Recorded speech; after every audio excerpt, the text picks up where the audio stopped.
பெரிய பெரிய ஆட்களெல்லாம் தேடி போல, பெரிய பெரிய பணக்காரங்களை, பெரிய பெரிய பதவியில் உள்ளவர்களை, பெரிய பெரிய ஞானிகளை கர்த்தர் தேடி போல. அவர் தேடி போனது யாரை தெரியுமா?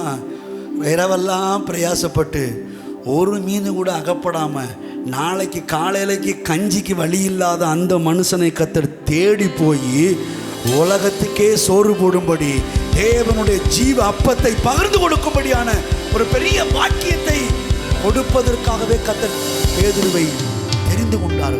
பேதுரு பெரிய ஆளா? இல்லை, சாதாரணமான ஆள். நாணல் அப்படியே அசைகிறவே. இந்த பக்கம் பேசுனா அங்கிட்டு சாஞ்சிடுவார், இங்கிட்டு பேசுனா இங்கிட்டு சாஞ்சிடுவார். திடீர்னு கடலை இறங்கி நடப்பேன்னு சொல்லுவார்.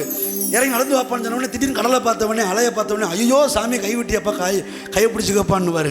அப்படி மாறுகிற அந்த மனிதனை கொண்டு தான் மாறாததும் அழியாததுமான நித்திய ஜீவனை பிரசங்கிக்கும்படி இந்த விலையேறப்பட்ட ரட்சிப்பு ஜனங்களுக்குள்ளே கொண்டு போகும்படி கர்த்தர் தெரிந்து கொண்டார். இது அவருடைய செயல் பாருங்க. அதெல்லாம் அதான் சொல்கிறேன், அவருடைய அழைப்பு என்பது அவ்வளவு வித்தியாசமானது, அது அற்புதமானது, மனிதனுடைய திட்டத்துக்கும் அப்பாற்பட்டது அவருடைய அழைப்பு.